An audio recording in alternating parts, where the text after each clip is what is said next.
Cada dia mais, nós podemos perceber a submissão de grandes empresas à agenda progressista no mundo ocidental. Há pouco tempo, por exemplo, nós pudemos ver a dona da Magazine Luiza, Luiza Trajano, dizendo que só iria oferecer vagas para negros para sua empresa. Vimos também a Volkswagen lançando a nova versão do carro Polo, com a propaganda de um casal homossexual entre beijos e abraços. E agora surge a notícia de que a Mattel lançou bonecas Barbie transexuais para homenagear a atriz Laverne Cox. É claro que o pensamento inclusivo é muito bem-vindo e nós precisamos sim nos atentar às particularidades de cada indivíduo para que nenhum seja tratado separadamente em relação aos demais. No entanto, vale ressaltar que incluir é diferente de igualar.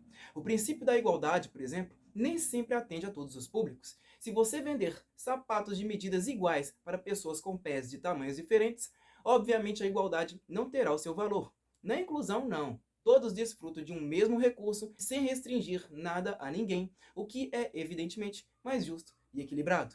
Porém, evidenciemos o caso da Barbie trans. Certamente ela não vem como uma opção de inclusão, mas sim como um novo modelo para a quebra de padrões. O boneco Ken, por exemplo, namorado da Barbie, nunca foi vendido para a criançada com a representação de um órgão sexual masculino. O mesmo vale para a boneca Barbie. Não há representação da vulva nem das mamas no produto, o que faz com que esses dois personagens sejam de diferentes sexos por conta de suas características faciais e musculares, mas não sexualizados. Um grande questionamento, na verdade, é o seguinte: por que lançar bonecas transexuais para um público consumidor que é maciçamente infantil? Nós sabemos que existem sim consumidores adultos que colecionam esses produtos, como é o caso do ator Johnny Depp. O fato mesmo é que a maior parte das pessoas que compram bonecas Barbie são, na verdade, crianças, mais especificamente meninas. Então, será que uma grande empresa, uma empresa de grande porte, assim como é o caso da Mattel, não conhece o seu público mais ativo? Será que ela criou a Barbie trans com um único intuito de vendê-la ao seu público adulto, que é muito menor se comparado ao infantil? É verdade que a Mattel não está interessada em atender um determinado público apenas, mas sim em garantir-se na quantidade de suas vendas. Pode ser consumidor X, Y ou Z, não interessa. O que vale mesmo é a venda de seus produtos. Quanto mais conseguir vendê-los, melhor. Mas existe um grande porém quanto a tudo isso. As crianças, que já são consumidoras típicas das bonecas Barbie, não precisam saber precocemente sobre ideologia de gênero, gênero fluido, pessoas trans ou seres aprisionados num corpo estranho. E a Mattel deveria saber muito bem disso. Crianças são seres curiosos que ainda estão formando a própria personalidade e, portanto, empurrar esses conceitos goela abaixo nos pequenos é um ato para lá de nefasto e perverso. E por mais que os pais não queiram comprar esses bonecos aos seus filhos, eles vão estar dispostos em prateleiras e na internet e cedo ou tarde chegarão ao conhecimento da criançada, que irá parar para perguntar o que é. O segundo questionamento que faço é: por que é que a transexualidade precisa ser vista na nossa sociedade, especialmente entre as crianças, como um sinônimo de liberdade e evolução, quando na verdade se trata de um grave problema psíquico relacionado a uma crise existencial profunda, a ponto de, por exemplo, um sujeito querer tirar o próprio pênis fora? Distribuir bonecas trans e dizer estar representando o grupo dos transexuais não faz com que estes últimos possuam seus problemas psicológicos diminuídos. A crise existencial, principalmente relacionada ao próprio sexo, é muito mais profunda e traz reflexos pessoais muito mais danosos ao transexual do que a mera luta contra o preconceito social. A taxa de suicídio entre os trans, por exemplo, é muito alta e precisa ser humanamente estudada pelos profissionais da área da saúde. É extremamente fácil usar pessoas trans para fortalecer palanques e bandeiras políticas e ideológicas de grupos LGBTs, quando na verdade se oculta um fato tão horrendo quanto este relacionado à alta taxa de suicídio entre essas pessoas, que sofrem não apenas com o preconceito, mas com a dificuldade de aceitar um suposto segundo sexo num corpo que é biologicamente diferente. E preconceito social, todos nós sofremos, independentemente da cor, do sexo ou da posição social. Figuras humanas têm divergências no estilo, nas preferências, nas ideias. Se todas as características ou problemas pessoais tiverem que ganhar representatividade por conta do ressentimento ou da falta de aceitação do coletivo, as dificuldades deixarão de ser um problema e se tornarão um instrumento de glamourização.